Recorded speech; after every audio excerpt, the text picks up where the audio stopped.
T, the chill club for all things geeky. We're going to discuss the FNAF2 movie that just recently came out in theaters. But before we get into that, the most important question of the day, Legendet, what kind of tea do you have? My favorite once again, Sweet Dreams. Same, same. I got the same kind. Delicious. It has some like chamomile, right? Maybe some mint involved in there, I believe.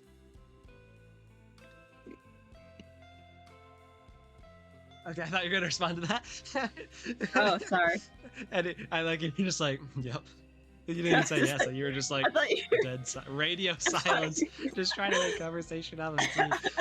All right. Sorry, I Anyway, thought you were just gonna move on, then you didn't. that was a not good segue into our discussion topic, FNAF 2, the cinema experience of the Christmas season. Really? Yeah. So this is very chill, very unscripted, kind of casual, right?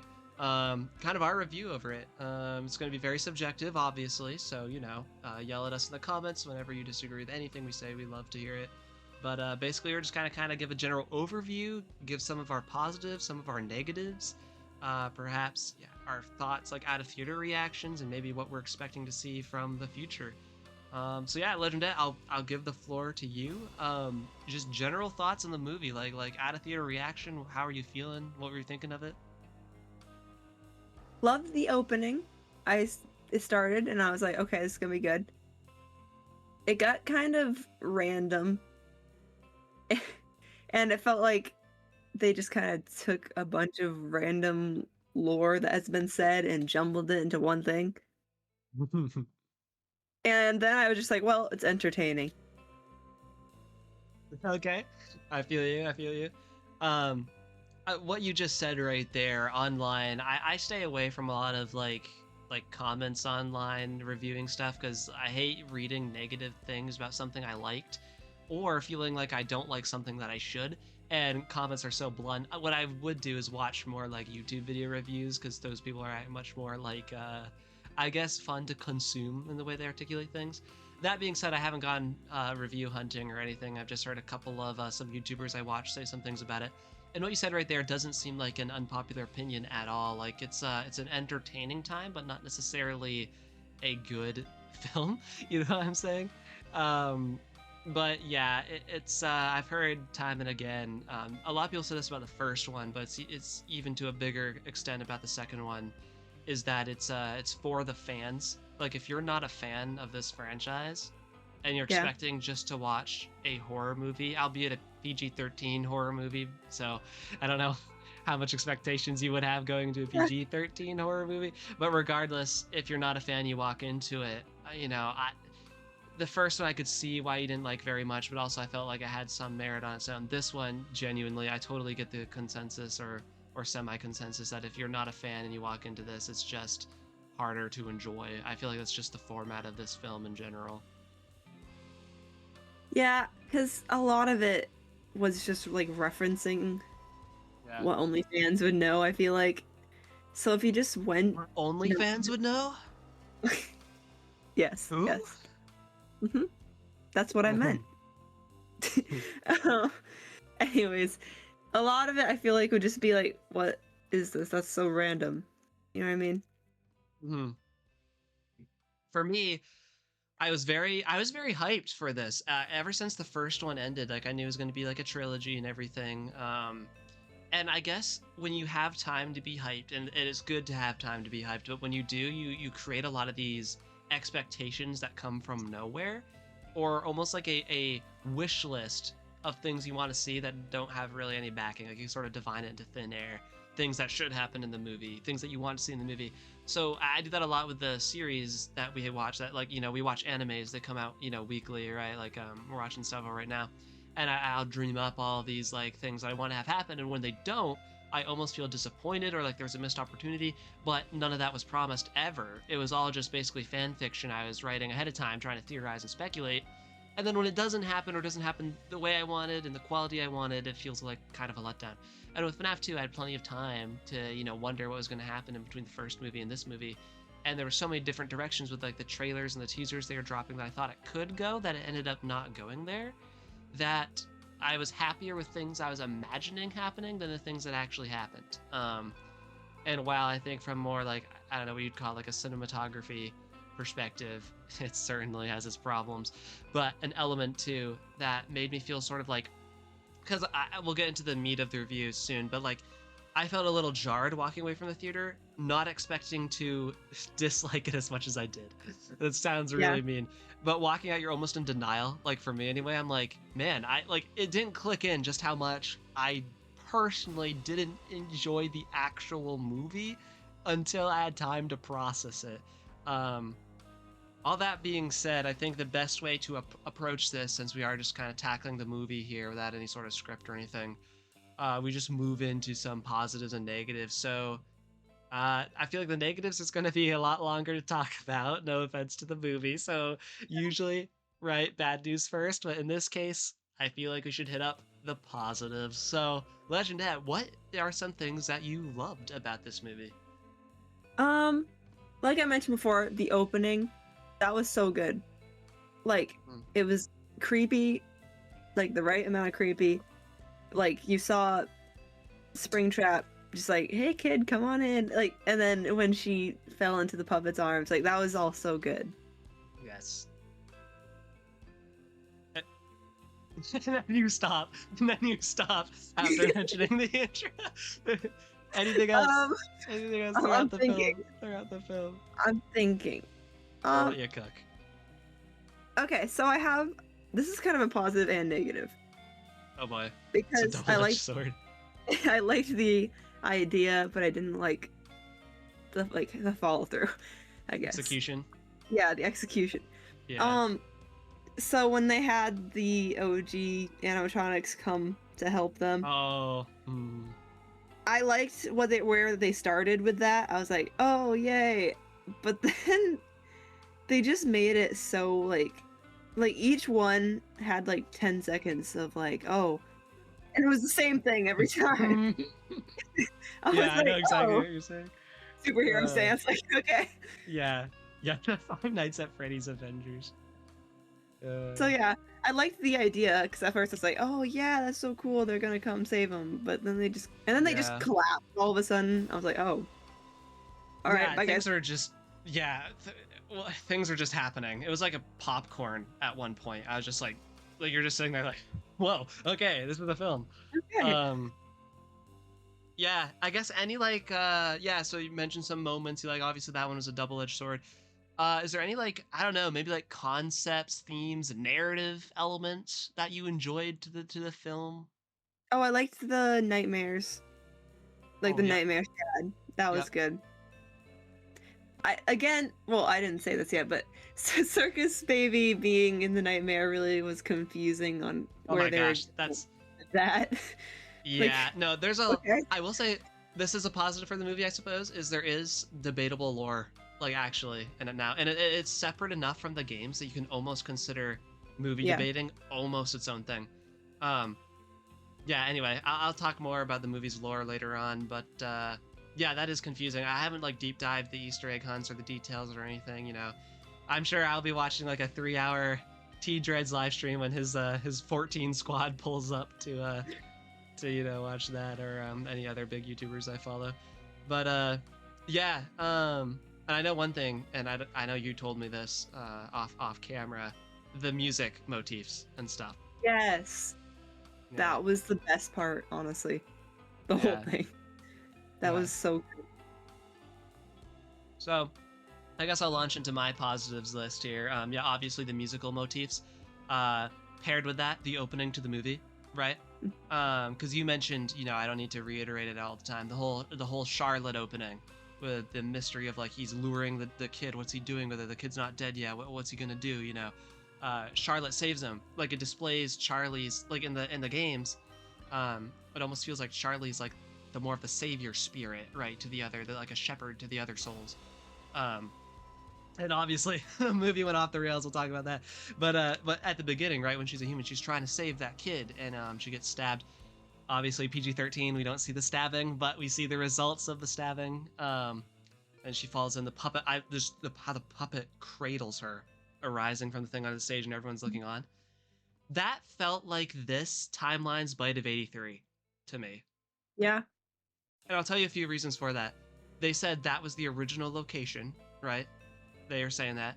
So, right, Fredbear's Family Diner is basically the original location. Like, I know you can argue earlier timeline stuff, but you know, from the general understanding of a lot of things, Fredbear's like the first location where, you know, really the series gets started.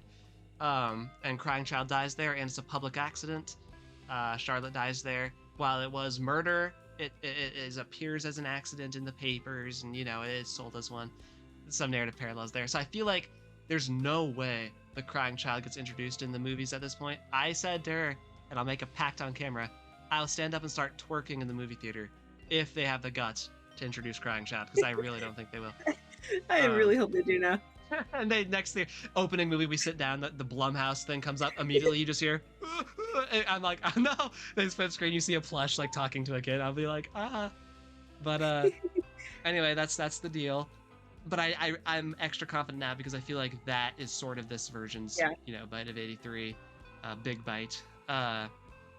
So that opening, best part of the film, was actually pretty creepy, was actually suspenseful, actually good characterization of different characters. Then I started all this talking about the musical motif. The opening, right, hits you. That music hits you. Opening animation, incredible. Once again, I loved that about the first movie as well, where it almost does like the old, like style of the mini game. Yeah, it's so good. Except this time it did a bunch of newspapers too, like setting the scene, almost like delivering you exposition really quickly. Like that was very good. And then as you paused after noting that, trying to think of more positives, so must I. I thought of something, though. Yeah. I like that they brought in the partner at the end, like that there's a partner somewhere. Oh, Henry. Mm-hmm. Yeah. Yes. So, okay. So you remember how you said it's a positive and a negative for the animatronic Avengers squatting up at Abby's house to save the day. Yeah. For me, the Henry thing was a positive negative because one of the things probably the thing I was most hyped for going to this movie was to see the Henry and the Charlotte characters interacting on my screen right in front of me, right? Like I was like, holy crap, Henry and Charlotte, like that's crazy. I think about these characters all the time when theorizing. And Charlotte was just, well, when we get into the meat and potatoes of the lore, we'll talk about this. So Charlotte was off the rails from the games. It didn't even feel like I was watching the same character. Yeah. And then Henry, just such a small part, so brief. Especially if that last thing is implying that he's dead and like Charlotte killed her own dad or something. That's, you know, whatever. He might be alive, but I feel like it could imply he was slimed out. So like, I would have to say kind of it falls in a negative for me just because like I'm glad they are in it, but they weren't in it the way I wanted them to be, I guess. So this, you know, it's like I was saying, the expectations that you would build up and that aren't fulfilled. But you know, the other positive things I can mention, you said the nightmares. That was a trippy and cool sequence. The only thing I didn't like about the nightmares was when he fell off the staircase and he was falling, there was this really weird shot of him that lingered. No, You know yeah, what I I'm didn't like talking that. about? Yeah, That I was didn't strange. like that. Like I totally don't It mind was- the dramatic slow-mo fall for like a couple seconds, but it lingered. It was like, and I It was get so that it's long. yeah, like it's nightmare. It's supposed to be like uncomfortably uncanny and crap, but this just felt awkward. Like it didn't feel that uncanny; it just felt awkward. But besides that, the nightmares are very good. I like how it showed Vanessa's trauma, right? Mhm. Like, it was a good way to bring in the nightmare element from the games, while again, no crying child in sight. And I know he's not necessarily the one having the nightmares in the gameplay, but still, you know, you have to admit the nightmares are very tied to the events of the crying child's life. And again, it's Vanessa, so I don't think crying child in movie continuity either. But it explores her trauma in a way that connects something to the games. And then the circus baby inclusion. I need to watch that scene very carefully again because I low-key forgot what she said, what was the surroundings were. They're in like the closet. Like she was hiding behind clothes and it was just in there. Yeah. And it was in a room that did remind me of like sister location, but that was not sister location at all. Like it was in the house. Mm-hmm. But like some of the stuff in the room just kind of reminded me of sister location. Yeah. When Whenever I can like actually like watch it again from home, I'm going to watch it slower, like I did with the first one. Just for purposes of seeing what the lore is. Um, but yeah, anyway, yeah. So the nightmares, yeah, good. Like you said, animatronic Avengers. Uh, I when Mike first went to the FNAF 1 movie location and was like, "Guys, Abby needs your help." Oh no! I was like, kind of getting hyped. I was like, "Oh, okay, getting her old friends, right? All right, coming to help." Yeah. But then it happened, and I didn't like the execution. Like you said, it was really, really corny. Um, like they just appear one by one. I was confused if it was all supposed to be happening at once, but with the characters' reactions, it looks like it genuinely was happening sequentially in universe. It's pretty close to the same time as we were watching it. So literally one by one solo performance of like destroying a toy animatronic, and then they like strike a pose. Like each one Like, for like multiple seconds on end, the camera lingers on them striking the pose. Yeah, literally. It was like and what I ended up not liking about that beyond just like the actual like execution of the, I don't even know what you call it, like what choreography, camera angle, like I don't know all the, but like because they're these animatronics, like I don't know what you call what they're doing, but the actions and the camera movements, yeah. I didn't like that, but the concept of it too. So the animatronics, while I know the kids aren't supposed to be evil, they are like supposed to be scary. Like it's supposed to be a threat. Like in all the games, the animatronics are a threat. Yeah. And while the souls are victims themselves, it felt very strange to me to be like, the classic Freddy gang is coming to save the day. Yeah. Like, I was like, is this a horror movie? I don't know. Yeah. It was definitely PG-13, let's say that. And actually, let's talk about that. Another positive slash negative. Again, it feels like every positive, like every rose has its thorn, comes out in this movie. Every animatronic has its body stuffed inside of it, right? Yeah, exactly. And the violence, the scares, the horror. I do feel like they tried to dial it up from the first one. Yeah, you could tell they tried. Yes, and something I get. Oh, actually, as a you're a little more squeamish than I am for fiction experiences. What was there anything about it that genuinely scared you? Was there anything that had you at the edge of your seat? When they were gonna like explode the head, I was like, how much are they gonna show of that? Oh yeah. But that was like, oh, and when she like when the puppet like went into people was kind of like creepy. Yeah, I was gonna say But another major. Nah, yeah. I was say another major positive for me was the way the people moved around and looked when the puppet like basically went Ennard style into them and like took over their body and stuff. Puppet Ennard. I don't exactly know what was happening there. I get that it's supposed to be soul magic, but it was like, what is actually happening? But I do count that as a okay. There's two sides to this coin. I am going to count it as a positive because I genuinely enjoyed the creepy factor of it. I enjoyed seeing the different people get possessed and like walk around all creepy style. I didn't necessarily like that the puppet was doing it / could do it. And this is a symptom of a larger problem I have with the macro like plot or characterization of the character that we'll get into when we get into the negatives. But yeah, and then one last positive. Everyone agrees on this. The animatronics look fantastic, right? Like the actual models, amazing. They were so good. That was. It feels like the game has come to life with the props and the animatronics and the set. Like that is where the movie shines. And FNAF has always shined in its atmosphere, so I think it's sort of like a true to the games in the sense that the atmosphere is still the best. Yeah.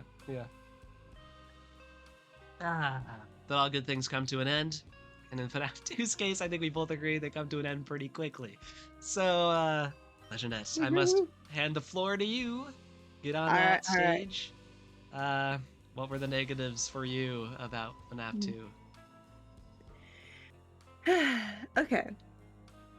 One of them, I'm just gonna go right into Michael Afton. What was that? What happened? What was What's that? happening? That's not my Michael. That is not Michael Afton. Like, don't even pull that crap. Like, what? Okay. What's going on? Anyways, we'll go back to that guy. Yeah. Oh my gosh. some of the I mean, there was obviously the classic "What are you doing?" classic horror movie elements, like Oh, get out of yeah. the water, just climb out. Yeah. Slow characters and like dumb. Yeah. I'm like, okay, bro, Move faster. just standing there, Feel like you're in danger for once. Yeah. just staring at all those like what even were those mini puppets? Like, okay, Weird puppet, C-bonified puppet. Like I was like, what is going on? Yeah. I was like, am I missing something? Like, who are these guys? But yeah, those guys. He had like 10 minutes to get out of that water. Before they even came, he was just standing in that water, like, oh, I fell in the water. Dang it! 10 minutes later, I should get out of here. Like, what are you even doing? Get out of the water. I'd be getting out of there even before I saw something dangerous. Like I'd be like, exactly. Oh, I'm in water. I'm getting out. Like a normal human being. I don't know what bro's doing. Anyways, that was a classic horror movie move, though. That's not just FNAF. Right, that's not FNAF 2. That's every horror movie. Yeah. Oh, actually, that does remind me of a positive. I liked how they referenced the scooper on their truck. Oh, the van. Yeah. Who knew? Yeah, on their van. That was kind of fun. Yeah. Do you think they referenced the scooper because they knew the puppet's behavior was kind of similar to the Ennard situation? Maybe, and the scooper or maybe is they what just put felt like Ennard sort of in, or like yeah, ripped it's him hard out, to and then tell. Ennard was able to go inside of him. It's hard to tell how much thought they put into the lore, like to match the games. Yeah, how much thought? It's hard to tell how much thought period was put into them. Yeah, which leads on to another negative. What was their lore? Like, what was happening? They literally just took random elements from random things and were like, oh, let's make that one thing. Yay! No one. It was just care. happening too quickly, like too much, too fast. Like, yeah, and it wasn't like completely incoherent. It just felt jumbled. Like, is this a movie or a montage of things we have to see? Like, Right. Yeah. Anything else you want to say? I'll probably think of more on while we're talking. Right. Honestly, why don't you go? So I'll just revisit things, because I like to yap. Yeah, Michael Afton, because you brought him up first. I was not expecting that to be Michael Afton until people started theorizing about it when the trailer dropped and he was in it, and they started suggesting it was Michael Afton.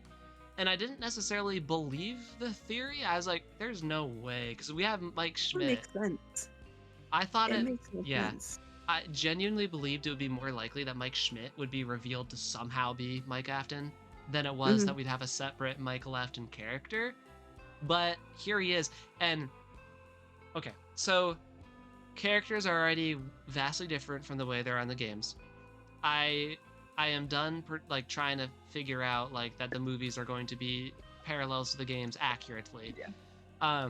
This is sort of a negative adjacent thing, because I'm pretty neutral about it, but I take almost nothing from the movie lore to solve any game lore mystery at this point. It's so different. And if you want to or do, that's just how we weigh different evidence is just part of theorizing. It's literally just kind of like a Jenga tower of what you value. Yeah. As a theorist, I don't value much from the movie timeline now, if we're correlating it to the game's timeline that's unanswered stuff. No. At best, right, subsequent or supporting evidence, but there's so much in FNAF that can be supporting evidence at this point that even that is such a wide spectrum of things. It's just like the FNAF 2 movie, the movie timeline in general. If, for instance, if you're going to try to prove a theory with it, I'm not going to be convinced. And if you're going to try to disprove a theory with it, I'm not going to be convinced. I'm just going to be true neutrality if you use evidence from the movies at this point. I'll just be all right. I literally think it, okay, maybe. I don't know. Maybe. But, yeah, could be. But anyway, Michael Afton, obviously, all right, whatever. He can be different from what I believe the game's interpretation is, because I think post-Sister Location, Obviously, Afton's already spring locked at that point. I think Michael is coming after Daddy, right? Like, oh, Yeah. my dad's a psycho serial killer. He's behind the thing that made my little sister go missing. So, yeah, this guy needs to be put down for good. Bless you, Legendet, bless you. Thank you. Yeah, this guy needs to be put down. So I'm like, all right, that's how I feel like he is. And maybe I think it's totally possible. In fact, I think it's just true that he probably was cooperating with his dad prior to Sister Location. I think why he was like just easily went to that bunker was because that was a request William gave to him in his absence, and he's like, all right, like he probably didn't know his dad was deranged, right? So anyway, I don't think he did. We know nothing. We literally know very little about most of our characters' minds or psychology or motivation. So like, genuinely, Michael Afton could be anything, but it really, context clues post Sister Location timeline seem to indicate that he's coming after William with a vendetta, or with a vengeance, or with like a motivation to stop him. Pre-Sister Location, sure, could have been working in tandem, but the movie, clearly Afton's already spring locked, and Michael is really far gone. Like, he's far gone. He's like he's, you know what? He's Yeah. like Scrap Baby was, like the Elizabeth inside of Scrap Baby in the Pizzeria Simulator, almost like this like cult general of Afton. Like, oh, we're finishing his work. We're doing the work he started. We're killing kids for this cosmic whatever cause like that we're going for, like whatever we're after or want to do. He felt very reminiscent of the Scrap Baby persona, which, since Vanessa isn't necessarily taking the Elizabeth role all the way, it feels like he's slipping into that Afton's servant boy rather than servant girl that Elizabeth / Scrap Baby was in, I'll make you proud, Daddy. But yes, all that yapping to say is I'm not counting the fact that Michael is a straight up villain in this and working for Afton as a negative. What I'm counting as a negative is the fact that he just shows up, literally says the phrase, I exist, yaps about like what he's doing just straight up for a little bit with this weird like expression thing, just standing in the house with everyone, tries to recruit Vanessa, and then dips. It was so weird. It happened so fast. The dialogue was so like, I don't want to keep using corny, but it kind of was. Like, nothing in this movie felt truly this is gonna sound really mean because a lot of work went into the movie. It was good from a production, like the props, the environments, the animatronics, the writing. It felt like none of the dialogue was truly well written. You know what I'm saying? Mm-hmm. It felt just like B-tier horror movie dialogue that characters have to say for things to move forward. But like, and it happened so fast. The movie was short too, like a little over an hour and a half. Like, yeah. Anyway, it ended so randomly too. It did, and I get cliffhanger endings, but with how short the movie was, I was like, I was just like, all right. Okay. Yeah. Okay. Which gives me hope for part 3. Like, if part 3 is going to be like an actual more of a movie rather than this weird transitional thing. Yeah, true. But anyway, all that to say, yeah, Michael Afton, not a fan. I don't mind that he's a villain, but when he's way different from a game interpretation, it feels like an entirely different character. So personally, I'm less excited to see him because it's like, oh, this, like, a lot of the fun about games or comic books being translated to the screen is seeing characters you're familiar with be the character you're familiar with. And this is not the character that I feel familiar with, Yeah. Anyways, that's a whole thing. Michael. I do want to put this out there. I was a little scared to say this, but this is a theory. What if Michael is Garrett? Like, we don't exactly know what the fate of Garrett was. I know William said he killed Garrett in the first one, but what if he was just saying that because he wasn't revealing his cards, right? And like secretly raised Garrett to be his own kid and named him Michael to parallel his actual brother Mike, to become Michael Afton. Like, that feels like a weird twisted thing that Afton would take pleasure in doing. But, yeah, and we already know, like, if Vanessa is her name, right? If she was to know about it, we already know she's been lying about a ton of stuff, so I wouldn't be surprised. Yeah. And if it happened while they were both young enough, who knows the manipulation that could happen. Like, as a Petscop theorist, I've dealt with so much like weird like trauma manipulation of child's minds to make unreliable narrators and crap. Like, after being a Petscop theorist on my channel for a while, it's like, yeah, that could be a plot point. if that happens, I'll be like, how Petscopian of them. But That's yeah. but anyway, yeah. So that's a theory I'll put out there. There might be something. I haven't watched the first one in a long time, and there might be something that completely makes that utterly impossible. But like, that was just a random thought I threw out there. But anyway, yeah. So that was a negative. The dialogue in general, not just the Michael thing, I'll count as a negative. There's a lot of dialogue throughout that felt cringe, a little cheesy. Like the whole school interaction with the science fair guy and the teacher. It's like, oh, it's like, what are we watching? Are we watching a like middle school drama, or are we watching a Yeah. horror movie? Like, and again, not the literal plot points / elements, but the dialogue, the facial expressions, the interactions, the simplicity. Like, I don't know. Yeah. Um, No, I know what you mean. yeah. And yeah, again, the pacing. A lot of people say the pacing. I totally get that. Things just felt like they were happening. Like bing bang boom. Like, oh my gosh, this happens. Michael Afton exists. Well, yay. Someone's possessed, someone's not possessed. Oh, the animatronics are decommissioned. Oh, William Afton's back. Like, it's not that all those elements are bad, but they happen so sequentially, so quickly. It felt like, yeah, and like I said, popcorn. It felt like popcorn. Like, oh, oh, here it is. Everything. Here's the plot. Yeah. And then Charlotte. Like I said, I didn't like how little we got of Henry and Charlotte, but Charlotte, again, to even greater extent than Michael Afton, felt like a character I didn't recognize. Like, she is, tell me if you agree with this, she is clearly the movie's, well, we haven't covered the UCN yet, we're doing that next week, but you've heard of the Vengeful Spirit and stuff. We'll look into it on the channel next week. Yeah, be there, Ultimate Custom Night Investigation next week. But it felt like Charlotte is this timeline's Vengeful Spirit. Like, would you agree with that? It felt like she's filling that role. Yeah, I think that's where they were going with that. Yeah, which is weird because I genuinely believed that blonde kid that was in Golden Freddy was going to be doing that. Because remember, he like looks at Afton like all like as he's like twitching in the safe room when he closes it. Yeah. So I was like, that's our Vengeful Spirit, and it's gonna be Golden Freddy, just like how it seems like in the games.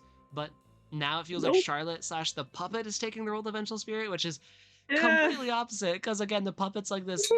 It seems more like this benevolent, more aware spirit trying to shepherd other spirits into the afterlife. Sure, she was aggressive in FNAF 2, but like obviously there can still be spirit trauma of possessing a thing and an adult killed you. Like obviously there's crap going on that will make her a little unstable, a little violent towards adult workers. But like here, she was just like I'm gonna go out and kill the parents that didn't help me back then. I'm gonna potentially kill my own dad, depending on how we interpret that last one. Those parents, bro. What? Help! This kid's getting like murdered.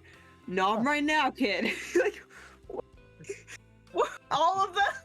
Like, what was 80s happening? parents. 80s parents. You know Deal why? with it yourself. Like like that time period, there's a lot less maybe awareness or just societal thought of it being dangerous to have your children just out and about on the streets.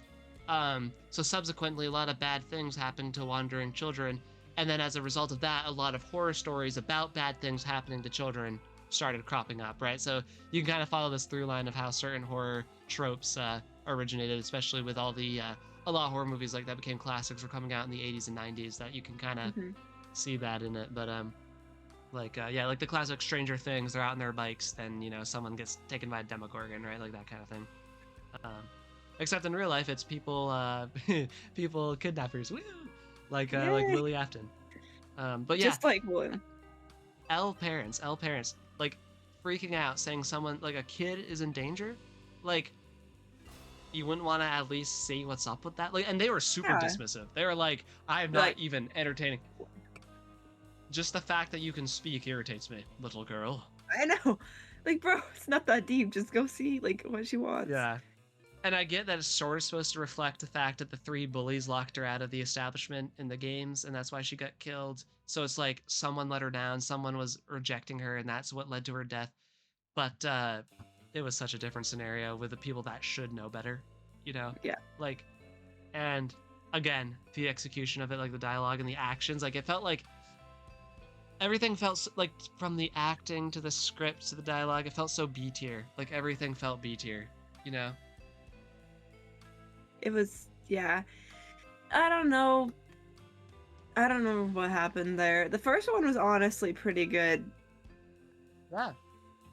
I was literally the only actual like, because there's a lot of things I could be picky about or like cynical about, but as a movie enjoyer, right? Like I just enjoy the thing. I'm like, oh yeah, I enjoyed it. And when you step back and just stop trying to criticize something, you're like, yeah, that was a good movie. I liked that. Literally, the major thing with FNAF 1 is I just wanted it to be scarier, more dark. But with the PG-13 rating, I don't think we're ever going to escape that. You know. Yeah. But yeah, pretty good. All in all, pretty good first movie. This second one, I felt like had the chance to be better with a lot of the elements happening. Like, Yeah. genuinely, like if my only problem with it, like hear me out. If my only problem with it was different characterization of characters that I understand in the games, um, and vastly different plot elements, I'd be fine with it. The books do that all the time, Yeah. right? A bunch of different Yeah. theory hypotheses have vastly varying interpretations of the timeline that we talk about even within like the game's continuity. So like part of the fun of the FNAF is having drastically different takes within its own Yeah. franchise's canon, right? But but that paired with the more like movie maker elements to it that I didn't enjoy really just made for a movie that felt like it let me down. Like it felt like I Yeah. personally was let down by this, you know? I think they got kind of distracted by the fact that they wanted to try to make it scarier, but without crossing the line too. And I think they kind of got distracted by that fact and forgot, oh yeah, there's a plot. You know? Yeah. I do wonder if retroactively we'll be more forgiving to the plot when the third movie ties up the loose Sure. ends. Fair Like, enough. if this is only going to be a trilogy, all of our answers for the movie timeline need to be delivered in that third movie. So if it ties things together, we could say, all right, FNAF 2 was really messily done, but it was necessary for the, Right. rewarding conclusion that we received, It Yeah. just that conclusion has to be rewarding now. Like it has to be good. Or else the FNAF 2 is going to suffer even more, if Mhm. the conclusion isn't good. Like Just be cooked. if what FNAF 2 is building towards is a letdown, FNAF 2 will retroactively be an even greater letdown than it feels to me right now. Yeah. Um, It'll be yeah. so bad. But It'll be yeah, okay.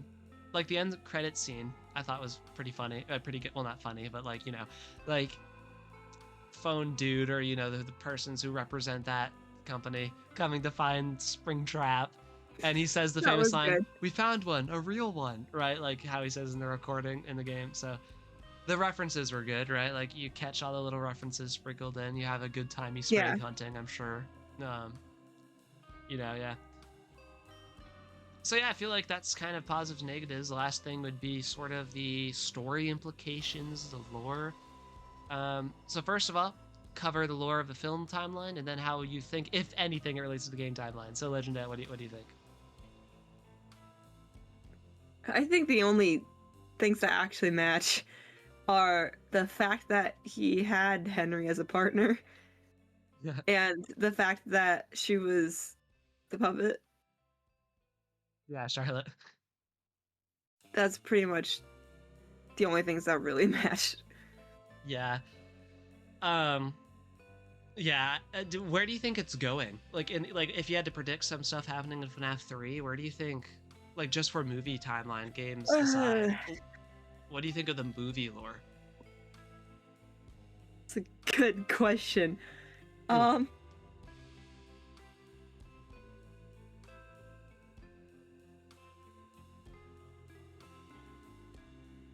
I think there's gonna be relationship drama with those two. I know that. Hmm. Do you ship them?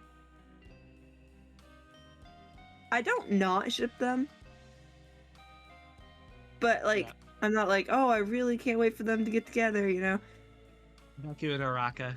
Yeah, literally. Yeah. Um, I'm not sure what's gonna happen with the little sister. I Ooh, feel like Abby. something's gonna happen to Abby. I don't know I'm gonna what. be honest. If something bad is gonna happen to her, I thought it would have been this movie. There's True. no way something truly bad happens to her in the last movie. That's fair enough.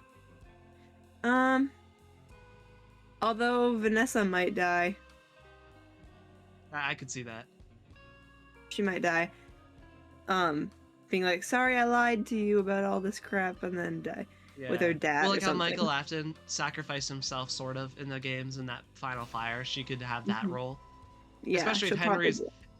especially if Henry's already dead and can't set up the fire trap. Like what if she's the one and like they go to the Fazbear's fright thing and that's Yeah, the fire that takes them all down and she is the one who stays behind and starts it and stuff, that'll Like probably be what I happens, could see that honestly. happening.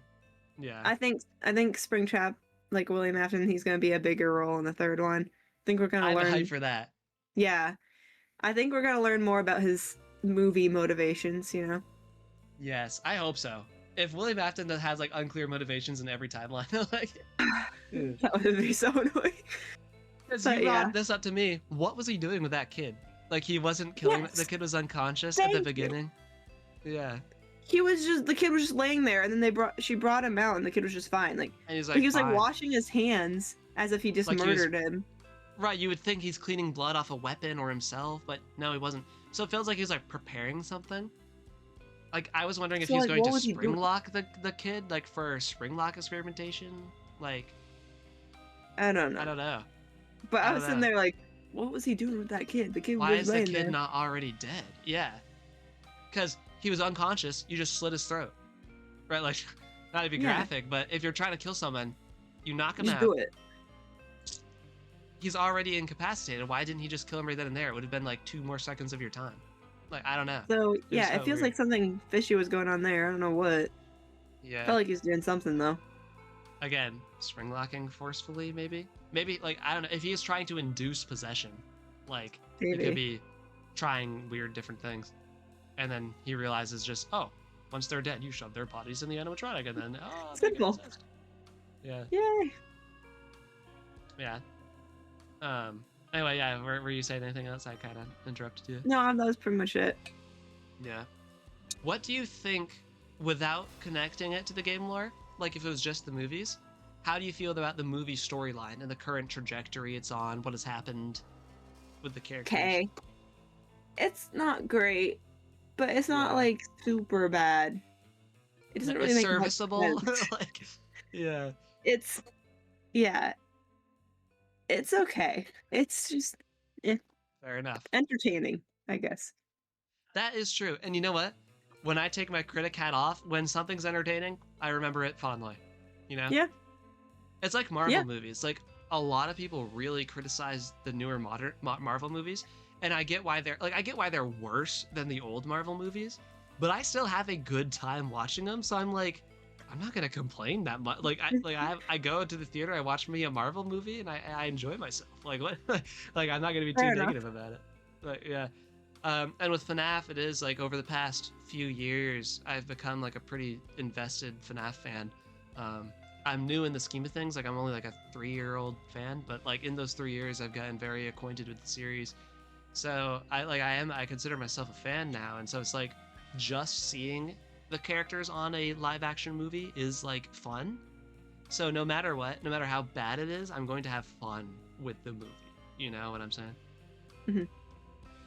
So Yeah, exactly. yeah, it wasn't a bad time. It doesn't feel like a waste of time to watch. It just feels like Oh, I not had something fun. I'm going to acclaim. You know. Right. Yeah. For me, for lore implications or self-contained movie lore, this explicitly has told us that Charlie dies in 1982. However, like I said, movie timeline is so different. I don't take the timeline even as necessarily relevant to the games. But Mhm. that is interesting. That is interesting because the popular 2 times in game lore is 1983 or 1987. So placing it very close to a big one that people speculate, I know. targetedly closer That than was the interesting. other, it feels like conscious enough that it could be a hint, especially for someone who's already leaning towards Charlie 1983. But again, I don't like. I don't care. Like if the movie told me that like a character could look at the camera and say in the most clearest of words, William Afton's diary of motivations. Yeah. And I would say, well, this is No. movie timeline. So much of it is screwed. I Right. I'm Well, not going to yeah.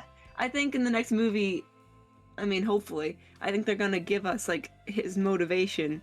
But I'm not gonna yeah. say, oh, that must be what it is in the games. Like that's just No. what it is in the movie. Yeah. And again, when a character as major as the crying child doesn't seem to exist at all, you're like, well, now there's a whole realm of possibility, like Right. the It could be butterfly effects, anything. right? A whole character existing in a universe where like where he doesn't exist in a different one. So many butterfly effects could exist. That like Hmm. already from that. And then not only that, but there's so many different character substitutions, personality alterations, and complete timeline overhauls that it's like, I really don't take much from this to be genuinely a clue or like, indicative of lore. Um, but yeah, as for the actual movie lore itself, it's just not like the concept is dark. It's not conveyed enough to me in a dark enough way. I'm not trying to sound morbid, but like this is supposed to be horror, and it feels more action to me, like investigative action, like a Scooby Doo thing. Like Scooby Doo's supposed to be horror, but it's Scooby Doo, you know. Yeah. This feels Yeah. similar to that, where it's like this is horror, but it's like it's FNAF horror. Where I like when FNAF is just horror, right? Like like Right. which the games always did a good balance of the truly graphically scary stuff is concepts that are delivered to you via the lore. So it freaks you out from a mental, but you're not constantly seeing terrible stuff. Yeah. Like Which it's more jump scary, atmospheric. I Yeah. don't love seeing the creepy stuff. So like Yeah. I don't mind the story, Yeah. but seeing it, not for me. So would you might like the movies being at PG-13, I you do. know. It's probably good for you, yeah. For me specifically, I do, but I do not Yeah. like it's not like, oh, why would you want it to be R? I understand why people are saying, oh, I want it to be R. Just Yeah. personally, I like it at Yeah. PG-13. Well, it brings me I'm back not to like, yeah. watching the Venom trilogy. I thought that should be R. Like with how rough like this isn't Spider-Man. I understand why Spider-Man slash most mainline MCU characters aren't going to be R because it's supposed to be a general audience. I am Mhm. in full support of that. I wouldn't want Spider-Man movies to be more than PG-13 because I would like to retain it being for, like middle schoolers all the way up to adults. Yeah. But Venom having a Venom only trilogy, especially one that has nothing to do with Spider-Man in that timeline, I would have really preferred to have like the comics get really rough with the symbiotes. Like the symbiotes have evolved to be like mainline Marvel's horror, in many ways. And they get really rough. So the movies I kind of wanted to be are to reflect some of the more grisly comic storylines that I'm used to with out of the symbiotes, but Yeah. and while they were a little rough, they were PG-13. So again, like especially Carnage. Carnage is a lunatic serial killer, and in the movies, he just felt like another symbiote. Where the Mhm. comics they go out of their way to make Carnage feel like this like crazed like demon. It's so. Um, but anyway, I feel about that about the FNAF stuff. It's just like in games where it's already cryptic, it's already primarily atmospheric and centered around jump scares. It's much easier to have the horror concept carry your horror element. Whereas in a Yeah. movie, that's harder to pull off satisfactorily. You know what I'm saying? Right. Yeah, no, I agree.